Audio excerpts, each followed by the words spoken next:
세상의 모든 지식 언더스탠딩. 예, 예, 바로 모셔보죠.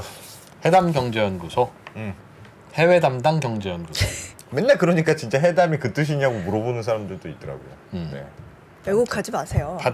바다 건너 물 건너의 다양한 이야기들. 그 비슷하네. 그 말이에요. 그 말이 그 말이야. 네. 어혜진 소장님. 그 어가 또 물고기어 아니겠습니까? 야, 뭐 일맥상통하는 게 있네. 네. 네. 어서 오십시오. 네, 안녕하세요. 물고기어 어예진입니다. 네. 오늘은 또 무슨 재밌는 얘기를 준비해 오셨습니까? 네, 오늘은 좀 재밌는, 저만 재밌는지 모르겠는데 네. 좀 재밌는 뉴스로 시작을 해볼게요. 일단 화면을 먼저 보겠습니다. 그리고 기사 화면 보시면 마이크로소프트가 네. 챗 GPT 개발자의 100억 달러를 베팅한 거는 AI의 새로운 시대를 의미한다. 마이크로소프트가 100억 불이나 그러니까 한 12조 원? 예. 네. 그 투자를 했군요. 네. 챗 GPT에. 네. 근데 이챗 GPT가 오픈 AI라는 회사 건데 이 기술, 그러니까 거대 기술 업체들이 새로운 인공지능 분야에 자기가 좀 입지를 다져보려고 요즘에 투자를 많이 한대요. 경쟁을 하고 있대요. 그런데 그 가운데 마이크로소프트가 좀 구글을 대체할 만한 검색 방식에 이거 투자를 해서 지금 네. 드라이브를 확 걸고 있다. 챗 GPT. 요즘 챗 GPT 모르면 약간 인싸 아닙니다. 아세요? 챗 GPT 알아요? 압니다. 들어봤습니다. 해보진 않았으나. 그거 뭐 이렇게 물어보면 이게 뭐냐면, 나는 아는 거니까 좀 아는 척하면 안 됩니까? 네. 네. 하십시오. 뭐냐면 우리가 뭐 궁금하면 검색하잖아요. 네. 검색하면 막 결과가 많이 나오잖아요. 네. 그거 이제 하나하나 다 열어봐야 이제 우리가 답을 찾을 수 있잖아요. 네. 근데 챗 GPT는 아예 우리가 궁금한 걸 그냥 물어봅니다. 그럼 걔가 답을 찾아서 준다는 거잖아요. 네, 그러면 그 답을 본인이 여기저기서 알아서 검색해서 그냥 그거를 그냥 그럴듯한 문장으로 쭉 만들어서 답을 줘요. 이거 마치 뭐 오케이 구글 뭐니 그러면 답을 주는 거하고 알렉사 하고 이야기하는 거랑 아주 유사한. 그러나 훨씬 더 그보단 똑똑한. 대충 알렉사가 초등학교 한 4학년쯤 된다면 써보니까 챗 GPT는 대학생 정도 됩니까? 아닙니다.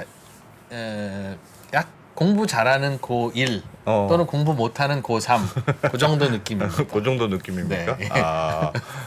아무튼 아니 구글이 싫어하겠어요. 저걸로 그렇죠. 저걸로 앞으로 다들 검색을 하면 우리는 뭐 먹고 살아야 챗 되나? GPT 쪽은 그래서 우리는 구글을 대체할 만한 엄청난 큰 조류다라고 주장하고 있고 이제 뭐 우리끼리 다 이런 그래서- 얘기를 하시려고 그러는 거죠? 네, 맞아요. 여기까지 알고 있다. 네, 그래서 이 지금 화면 하나 더 보여주시면 네.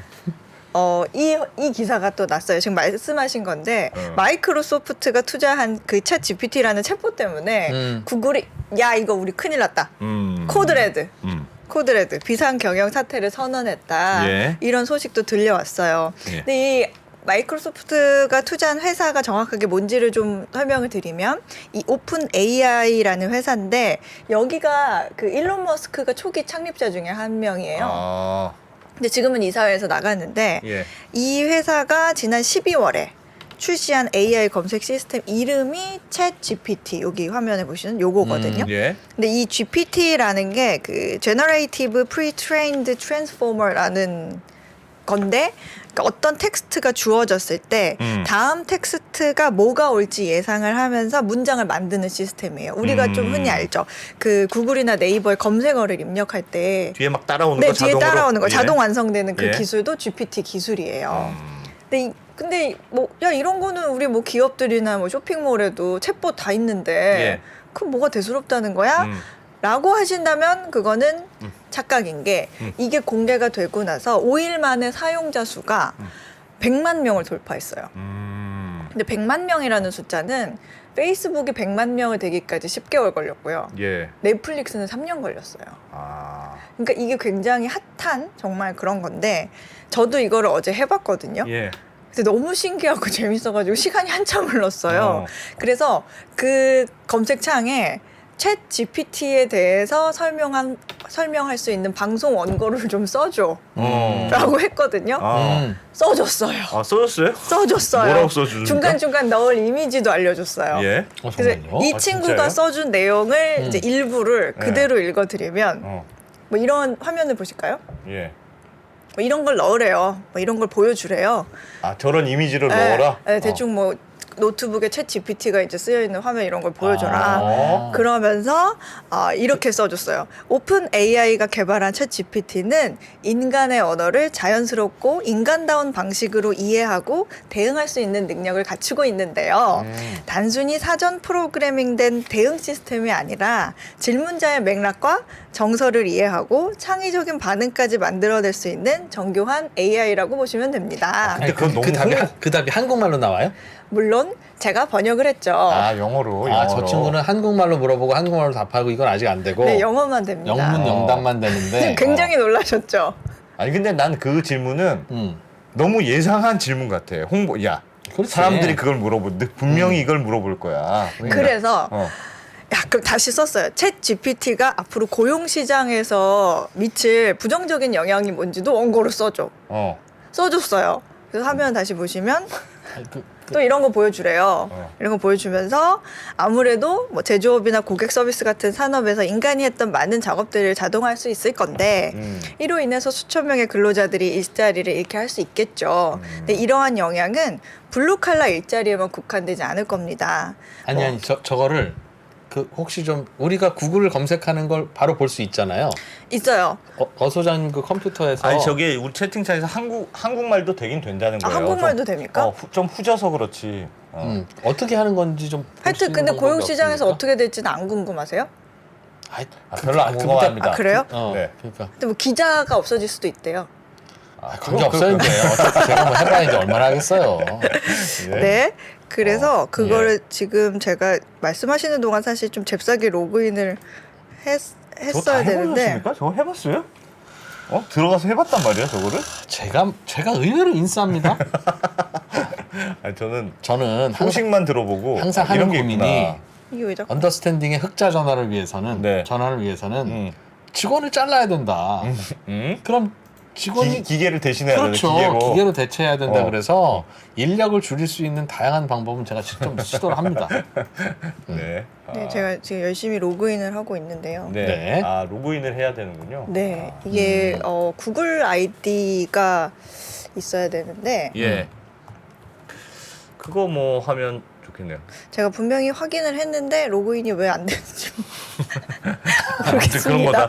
아, 이거 약간 좀 이상한 거 아닙니까? 근데 챗GPT? 제가 이걸 보고 나서 봤더니 진짜 신기해요? 질문을 하면 아주 그럴듯한 답을, 그러니까 고등학생 정도가 답을 하는 느낌이니까 아주 그럴듯할 거 아니겠습니까? 근데 그게 어떻게 그럴듯하냐 하면 본인이 여기저기 다니면서 다 검색을 하는 거예요. 예. 그리고 나서 요 문장 다음엔 주로 요 문장이 오더라 하는 걸 다 이제 해서 찾아와서 답을 네. 만드는 겁니다. 분명히 제가 로그인까지 다 해놨었는데 그러니 무슨 일이 벌어지겠어요? 이제는 여기저기 구글링을 해서 얻을 수 있는 답 정도는 인간이 하면 그 인간은 가치가 없는 인간이 되는 겁니다. 아, 그러네. 예전에는 검색만 잘해줘서 도와주는 사람도 필요했는데. 그렇죠. 그러니까 야. 근데 이제는 검색 정도로 해서 답을 내는 건 이제는 기계도 한다. 그러니 우리나라에서는 그 정도만 머릿속에 넣고 다니면서 전문가입내 하는 분들이 얼마나 많아요. 그렇죠. 구글링으로만. 네. 이제는 진짜 의미 없어지고 아하. 그러니 그러니까 그런 걸로 할 수 없는 한 단계 더 높은 수준의 지식, 정보, 예를 들면 인사이트? 사회자는 어떨 것 같습니까? 진행자. 진행자. 진행자는 진작 더 할 수 있죠. 그러니까 저도 제가 하는 말은 네. 인공지능으로 다 대체할 수 있습니다. 예. 그러나 그래서 저는 처음부터 저는 그냥 외모를 담당한다. 네. 아무튼 제가 그 예. 로그인에 실패해서 이게 그래도 캡처를 예비로 해왔거든요. 예. 한번 보시면 아직 화면을 안 보시면 됐어요? 들어가면 이런 화면이 나와요. 예. 그래서 이 아래다가 질문을 넣는 거예요.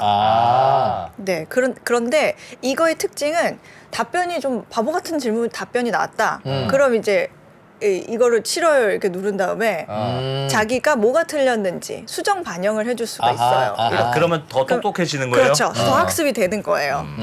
그래서 제가 뭘 물어봤냐면 야 이거 유튜브 라이브 할 때 좀 더 잘하려면 어떻게 해야 돼? How can I do better on the 물어봤더니 YouTube live show as a speaker? 그걸 줄- 라고 물어봤구나. 질문했더니 예. 이렇게 쫙 이거를 순식간에 다라라라라라라 이렇게 써줘요. 계속. 잘 준비하고 기사가 그런 정리해준 거죠. 것처럼. 네. 그리고 야 그럼 내가 이거 챗 GPT 관련주에 투자해야 돼? 하고 Should 물어봤거든요. I have to invest in the stock related with 그랬더니 GPT? 그랬더니 이제 자기는 언어 모델 AI라서 금융 조언을 해줄 능력은 없다. Financial advice는 안 된다. 다만 투자 결정을 내리는데 유용할 수 있는 정보를 알려주겠다 하면서 또 짜라락 이렇게 야. 알려줘요. 근데 이런 거의 특징이 뭐냐면 예. 우리가 구글이나 네이버에 만약에 검색을 한다고 생각해 보세요. 근데 그냥 뭐 코로나 부작용 이렇게 하면 검색 딱 하면 어떻게 돼요? 뉴스, 블로그, 사이트 예. 일일이 들어가서 찾아봐야 되죠. 그렇죠. 뭐 예를 들어서 러시아와 우크라이나 전쟁의 원인이 뭐야 하고 하면 누가 써놓은 글을 일일이 들어가서 확인하고 찾고 해야 되잖아요. 그렇죠. 예. 그런데 이거는 여기 이 창에 쓰기만 하면 질문만 되니까. 쓰면 촤라라라 그냥 나오는 거예요. 그래서 제가 이거 러시아 전쟁 원인이 뭐냐, 러시아 우크라이나 전쟁 원인이 뭐냐라는 것도 물어봤더니 예. 생각보다 역사를 거슬러 올라가더라고요. 그래서 뭐 과거 어떤 사건들이 러시아를 자극했었고 뭐 크림반도 얘기부터 해가지고 쫙 이렇게 개요를 설명을 해주더라고요. 이게요. 그냥 단순한 되게, 질문만이 되게 아니라 편리하겠다. 요걸 요렇게 하는 프로그램을 만들려고 하는데 코딩 좀 해줄래? 하면 코딩 그러면 해준다. 코딩도 돼요. 코딩을 해줍니다. 여기 아까 그 화면 보시면 예. 여기에 이게 그 프로그래밍 할 때 그 코딩 소스도 자바스크립트도 다 해주거든요. 예. 그리고 뭐 10살 아이의 생일 선물 아이디어, 뭐 생일 파티 아이디어 뭐 그런 네. 거부터 굉장히 다양하게 나옵니다. 그래서 미국 학교에서는 일부 이거를 학교에서 못 쓰게 해요. 애들이 코딩 요걸로 숙제 다 해오니까. 숙제 다 해오니까. 그거 이거는 어떻게 못 쓰게 집에서 몰래 보고서도 하면 되지. 써주거든요. 그러니까 그게 에세이도 써주고. 학교 교육이 그냥 그 정도 수준에서 이루어지고 있었다는 방증입니다. 그냥 구글링 하면 다 할 수 있는 챗 GPT도 할 수 있는 정도의 그런 걸 그냥 아이들에게 가르치고 있었다. 그래서 이제는 뭐 그래. 근데 이제 이렇게 이쯤 이게 얘기를 하다 보면 우리가 좀 얘기를 해볼 만한 게 예. 그러면 이 엄청난 녀석은 결국에는 진짜 누구 거냐? 누구 거냐? 네, 이거 아무나 갖다 써도 되냐? 예. 저 혹시- 사이트 누가 만든 사이트냐? 네, 혹시 허락을 받아야 된다면 누구한테 허락을 받아야 되냐 이게 궁금할 텐데 이런 지금 보여드린 인공지능 챗 GPT는 누가 직원을 고용해서 만든 게 아니라 지금 화면을 한번 보실까요? 네, 이런 여러 사람이 모인 게시판을 통해서 자연스럽게 만들어진 거거든요. 오픈 프로그램. 네, 이게 GitHub라는 GitHub라는 GitHub라는 사이트인데 예.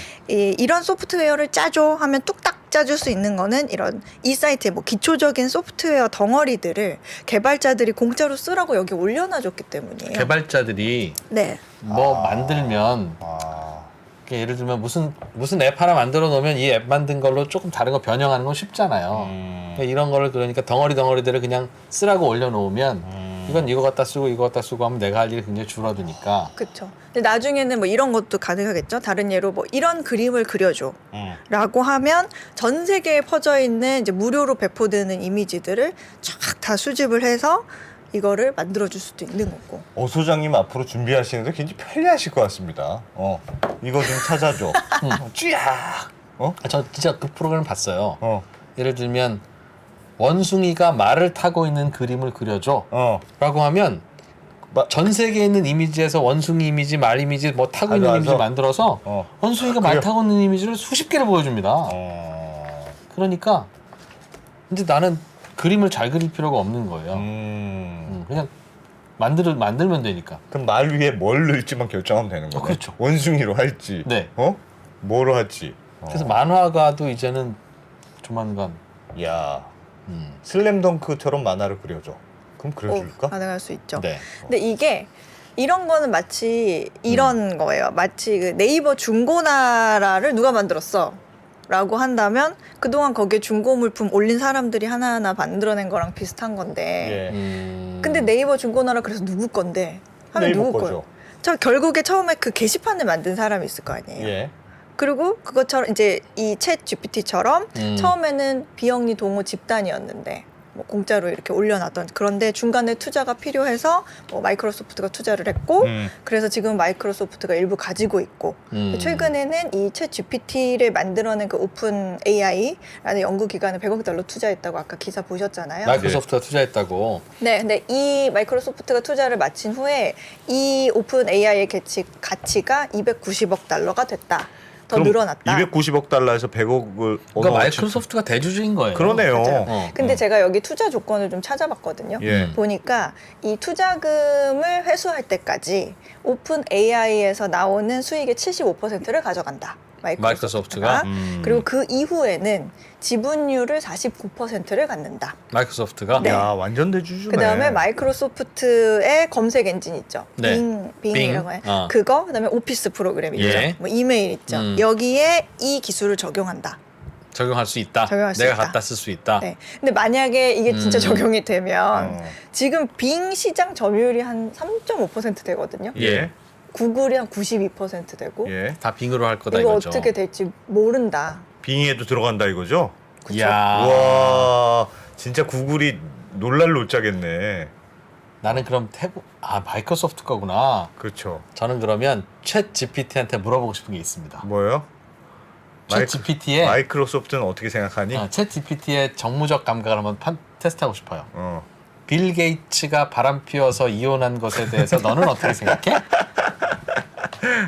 제가 내가 보기에는 냉정하게 얘기해 줄 것 같아. 냉정하게. 제가 그거를 아까 그 직전에 한번 여쭤봤었는데 그걸 예. 해봤거든요. 예. 그래서 사실 시연을 하려고 했는데 갑자기 로그인이 안 돼서 참 답답한데 죄송한데 해봤더니 자기는 그런 개인적인 감정에 대해서 얘기할 수 있는 그런 게 아니다. 그거는 회장님의 개인 감정이니까 저보고 뭐라고 하지 마세요. 네. 다만 그 사건의 개요를 얘기해주겠다. 그러면서 매우 이렇게 아주 정무적이지 않구나. 그래도 뭐 잘 대답하네요. 정답을 얘기하네, 정답을. 네. 네. 근데 하여튼 여기서는 또 그래서 논쟁이 나오는 게 마이크로소프트가 소유한다고 했을 때 네. 마이크로소프트가 고용한 직원이 만든 거면 마이크로소프트께 맞는데 네. 전 세계 모든 사용자들이 그 데이터를 학습해서 만든 거를 학습해서 만든 그래. 거니까 그거 마이크로소프트가 마이크로소프트 가져가는 게 소유라고 할 맞죠? 수 있는가라는 얘기가 나와요. 근데 정확히는 거기에 투자해서 지분을 인수하고 그 기술을 MS가 독점적으로 상업화한 거잖아요. 그렇죠. 그러니까 투자가 없으면 사실 비영리 플랫폼에서 잘 돌아가지 않았겠죠. 예. 근데 투자자가 그걸 투자했다는 이유로 그걸 소유해 버리면 이제 비영리라는 이유로 그동안에 기여했던 사람들이 있잖아요. 네. 그럼 우리가 기여했던 기여도는 뭐가 되느냐 이런 얘기들이 나오고는 그런 있어요. 논란이 지금 이후에 있다. 근데 네. 뭐 이미 계약서도 다 썼고 49% 가져가기로 했는데요. 뭐 게임 끝이죠, 뭐. 근데 뭐 그렇긴 그런 한데 그러니까 애초부터 네이버가 파파고라고 하는 번역 프로그램을 만들어서 계속 이제 무료로 이용하게 하고 있잖아요. 예. 그러다 이제 어느 날 또 유료화도 할 거 아니겠습니까? 예. 그거야 뭐 네이버 원래부터 네이버 거니까라고 생각할 수 있는 건데 예를 들면 어떤 시민단체나 그냥 우리 시민들이 혹은 이용자들이 다 힘을 합쳐서 힘을 만들었는데. 합쳐서 우리 어떤 그 번역 내지는 통역 프로그램을 만들어 봅시다라고 해서 파파고 같은 비슷한 걸 만들어서 열심히 쓰는데 네. 어느 날 야, 네이버가 야 너네 운영비 필요하지? 우리가 100억 투자할게. 그 대신 우리한테 지분 50% 주라? 뭐 이래서 가져가면 뭐지? 이렇게 되는. 그리고 그 100억 한 주체는 뭔지 당신이 원래 게시판 시소비였지 그거를 뭐 누구한테 팔고 사고 하는 거를 왜 함부로 결정해? 이제 이런 반발도 좀 있을 수 있을 텐데 뭐 그런 논란이 좀 있는 것 같아요. 제가 하도 비밀번호 틀렸더니 블락이 됐습니다. 그런 것도 아쉽네. 챗 GPT한테 여쭤봐야죠. 이게 안 될 때는 어떻게 하면 되니? 근데 정말 다양한 질문이 제가 너무 많이 물어봤거든요. 예. 화가 날 땐 감정 조절을 어떻게 해야 해? 막 그런 거부터. 근데 정말 교과서처럼 이런 마음을 가지고 이렇게도 해보고 전문가의 도움도 받아보고 번호를 쫙 붙여서 얘기해주고. 답이 재밌진 않고 그러니까 진짜 채팅하는 기분은 안 드는 건데 정보를 찾기에는 유용한 그런 정도인가 보네요. 사실 제가 좀 재밌는 질문을 아이디어가 잘 떠오르지 않았던 것 같기는 한데 그래도 뭐 이런 거 저런 거 물어보긴 했거든요. 그거는 물어봤어요. 왜 남자들은 여자의 말을 듣지 않는 건가? 뭐랍니까? 뭐랍니까? 일단 이게 되게 중의적인 의미였나 봐요. 예. 그러니까 남자가 여성보다 사회적 위치가 더 높아서 여자를 무시해서 그럴 수도 있고 뭐 굉장히 피곤해서 그럴 수도 있고 여자의 말이 흥미롭지 않아서 그럴 수도 그냥 있고. 귀를 그럴 닫았을 수도 수 있고. 있다. 뭐 그런 식으로 쭉 얘기를 하죠. 그럴 듯하네요, 그래도. 그럴 듯하다고요? 챗 GPT는 남성이구나. 그럴 듯한데. 그래 그렇게 잘 알지. 네. 네. 예. 하여튼 뭐 그런 아무튼 뉴스가 있었다는 거 예. 보여드렸고요. 정말 네. 정말 중요한 변화일 것 같습니다. 변화하는 세상이네요. 챗 GPT 한번 그럼요. 해봐야 되겠네요. 네. 그것만 있으면 된다는 거죠. 구글 아이디, 그것도 구글 아이디가 있어야 돼? 로그인을 하라 그랬는데 여러 가지 옵션이 있을 거예요. 뭐 아. 구글이든 페이스북이든 제가 정확하게 기억이 안 나는데 새벽에 졸릴 때 가지고 보시고 저는 구글로 이것이- 했었습니다. 이것이 함의하는 바는 보편적인 지식의 이제 종말, 가치의 종말지대다. 알겠습니다. 네. 하나 다른 소식 네, 넘어가 다른 볼까요? 소식 넘어가겠습니다. 화면 먼저 보겠습니다. 네, 요거는 그 그림자 경제, 섀도우 이코노미, 그러니까 지하 지하 경제. 경제가 스페인 세수를 사상 최대로 늘어나게 만들었다. 네. 뭐예요? 그러니까 내용은 이거예요. 스페인이 지난해 국고에 들어온 세수가 기록적으로 증가를 했는데 네. 이게 다른 유럽 국가들과는 비교할 수 없는 기록적인 증가고 이거는 다 지하 경제의 쇠퇴 덕분이다라는 내용의 기사입니다. 요 그래프를 한번 보실까요? 요 그래프는 스페인 세금 수익 그래프예요. 예. 하늘색 그 바가 거둬들인 총 세금, 빨강색 선은 연간 변화거든요. 최근 1, 2년 사이에 세수 증대액이 꽤 가파르게 그렇습니다. 증가하고 있네요. 2020년에서 21년 사이에도 한 15% 정도 증가했는데 예. 지금 2022년 총 세수를 보면 2,390억 유로 정도 되거든요. 예. 왼쪽 표로. 우리 돈으로 하면 약 322조 원이에요. 2021년보다 16%가 늘어났습니다. 그러니까 국가 그 창고에 우리 돈으로 한 44조 원이 더 들어온 거예요. 예. 근데 이게 1995년 이후에 기록적인 수치라고 해요. 그래서 파이낸셜 타임즈가 설명하는 세수 증가의 이유는 하나는 경제 성장이다. 스페인 정부가 지난해 GDP가 5% 이상 증가할 걸로 예상하고 있는데 경제 성장 덕분이고 또 하나는 어디서나 그렇듯이 높은 인플레이션이다.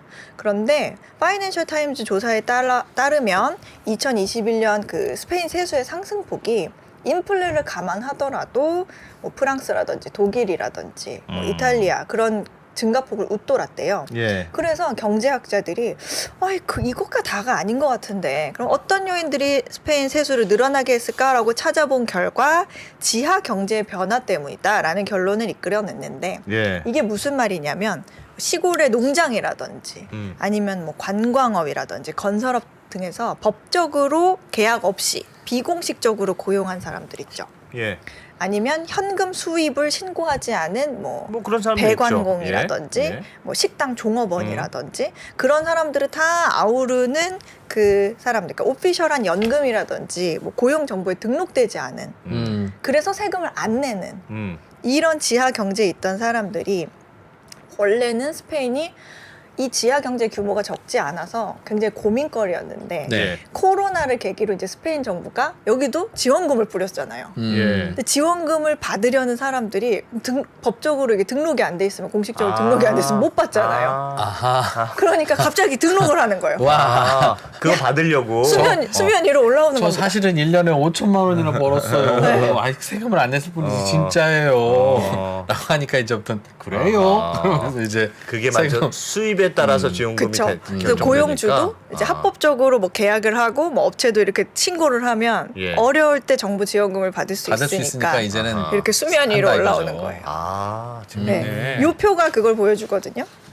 그 화면을 좀 보시면 이게 스페인 노동자 통계인데 예. 파랑색은 위에 거는 이제 자기가 일을 하고 있다라고 직업이 있다라고 주장을 하는 사람들의 수예요. 위에 게. 네. 그리고 남색 아래 게 남색은 등록된 근로자들. 예. 아하. 이 둘의 갭은 이 갭 차이가 지하 지하 경제 경제. 이 아래 예. 이거 맞죠? 지하 예. 경제 종사하는 근로자들이라고 추정을 하고 있어요. 근데 이 갭이 가장 적었을 때가 그 코로나 지원금을 줄 때. 근데 지금도 보시면 갭이 좀 줄었죠? 예. 그래서 아하. 근데 스페인 지하 경제가 좀 감소한 이유 중에 또 하나가 그 현금 사용의 감소예요. 이 팬데믹 당시에 그 지폐를 주고 받을 때 감염 위험이 있다. 아, 그래서 네, 다 카드 네, 던지고 네. 하는 네, 바람에. 그래서 뭐 신용카드 아니면 계좌이체 이런 거를 장려를 하면서 이 추적이 가능한 거죠. 추적이 가능해져서 세금 통제가 가능해졌다. 예. 그런 얘기가 있습니다. 그래서 요 재밌네요. 표가 스페인이 지금 비공식 경제 규모거든요. 예. 지하 경제 규모 21.3%예요. 전체 GDP. GDP에 GDP 대비. 어마어마하네. 제일 높은 나라가 이탈리아예요?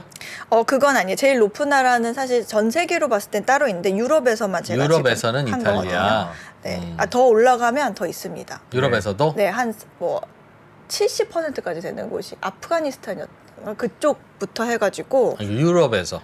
40몇 %도 있었는데 유럽에서도? 네, 제가 지금 기억은 안 나는데 어쨌든 러시아 뭐 아래로 이런 보면 예.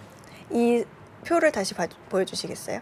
네, 이 스페인 밑으로는 이렇게 좀 선진국 같은 독일 이렇게 보이죠? 네, 이렇게 있어요. 근데 우리나라는요? 우리나라는 22%예요. 의외로 높아요. 지하 경제 규모가 스페인보다 더 높은데요? 스페인보다 그럼? 높아요. 근데 가장 낮은 곳은 미국이었어요. 7%. 그다음에 일본이 한 9.6%. 야, 우리는 왜 이렇게 높죠? 그러게 지하 말이에요. 경제가 네. 그러니까 신고를 안 하는 사람들이 많다는 거잖아요. 네. 근데 이제 카드를 우리나라처럼 많이 쓰는 나라가 거의 없을 것 없는데. 같은데. 그러니까요. 저는 훨씬 적을 줄 그러니까 알았는데. 우리나라 네, 지하 저도- 경제는 꽤 줄었을 텐데 네, 저도 좀 의외기는 했어요. 아마 그런데 아웃데이티드된 통계를 그냥 갖다가 쓰는 거일 수도 있고.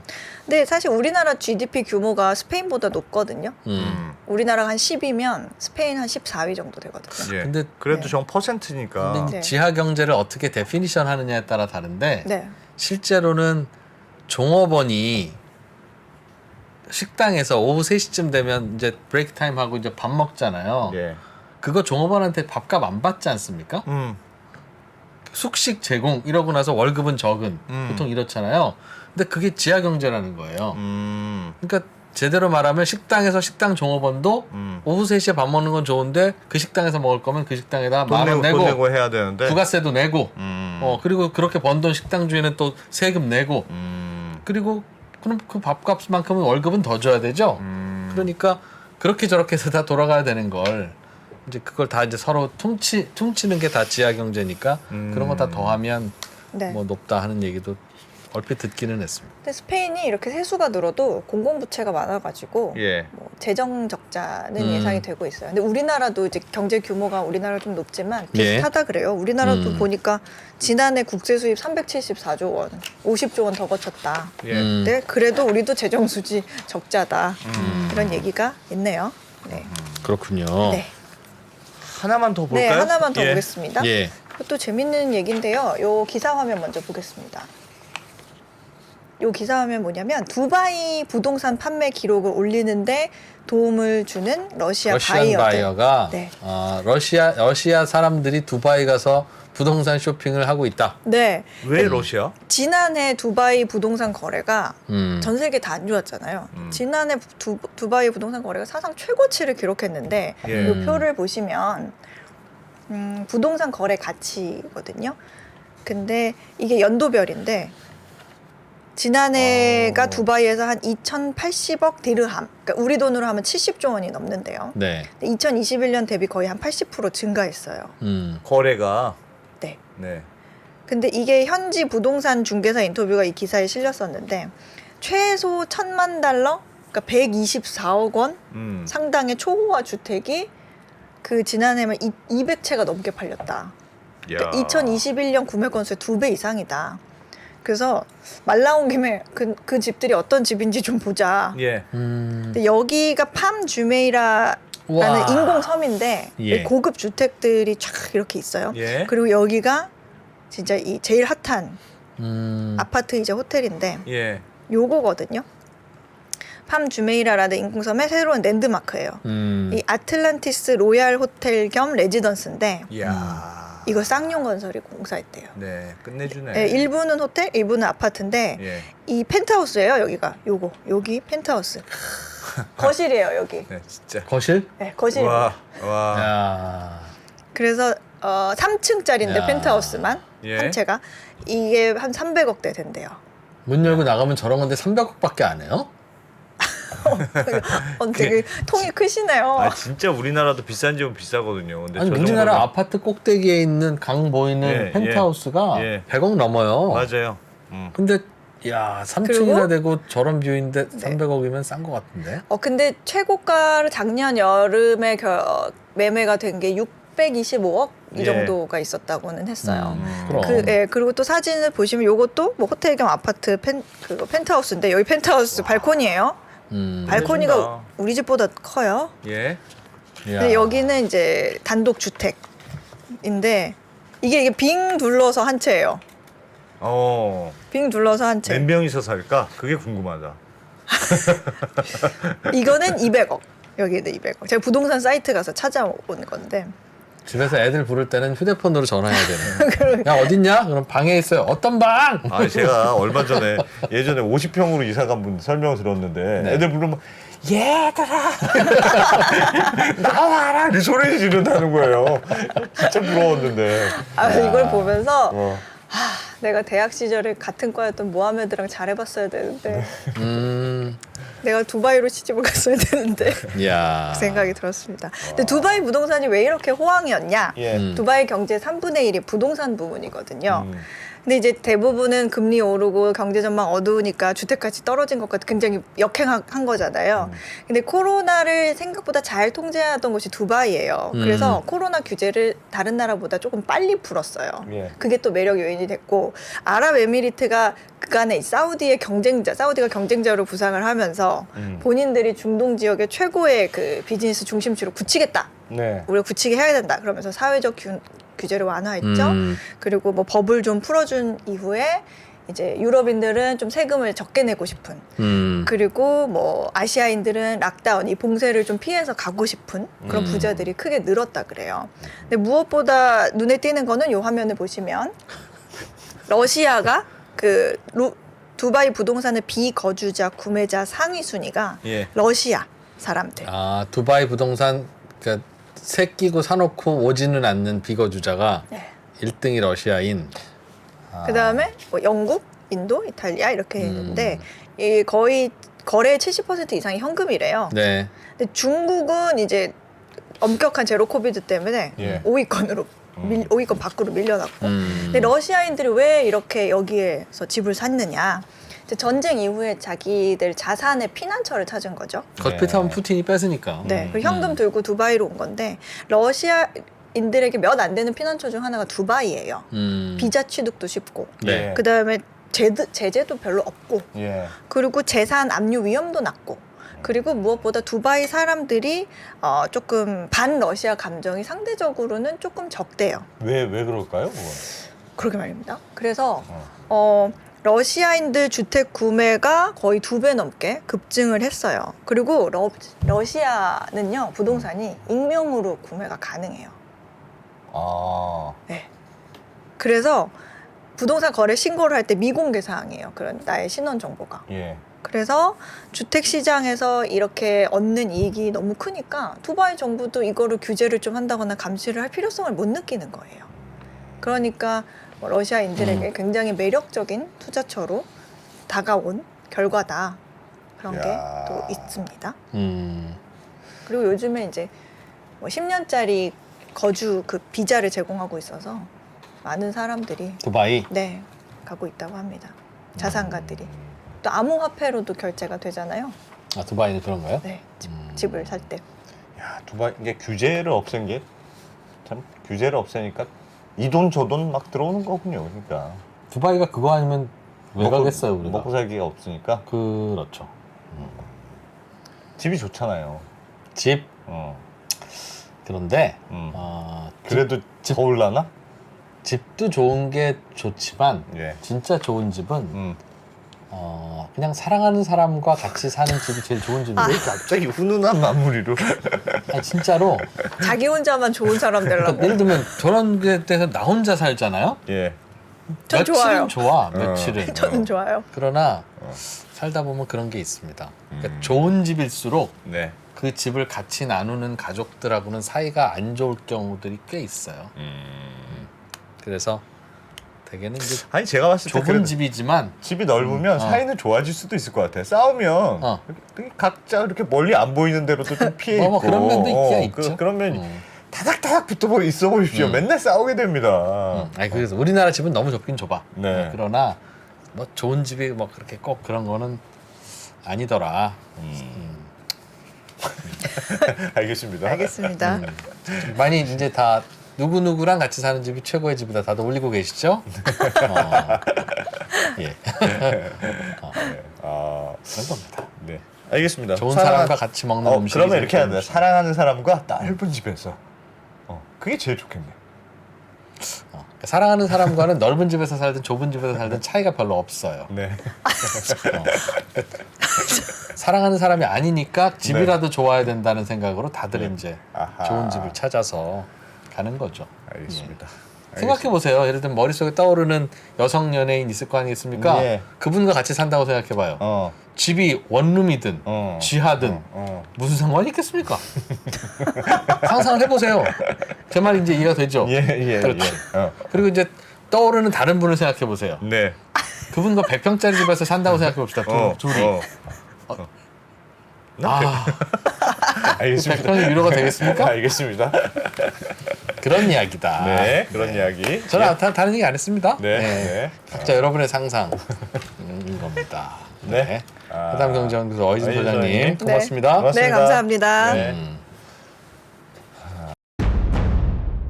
달라진 중국, 달라질 중국. 중국이 기침을 하면 한국은 독감에 걸린다. 최근 중국은 지난 10년보다 더 빠르게 변하고 있습니다. 이런 변화를 주도하고 있는 중국 정부. 그들의 계획을 우리는 얼마나 알고 있을까요? 중국의 정책을 제대로 이해하기 위해 만든 언더스탠딩 특강 시리즈 달라진 중국, 달라질 중국. 중국 전문가 이철 박사의 강연으로 만나보시죠. 지금 바로 영상 아래 링크를 확인하세요.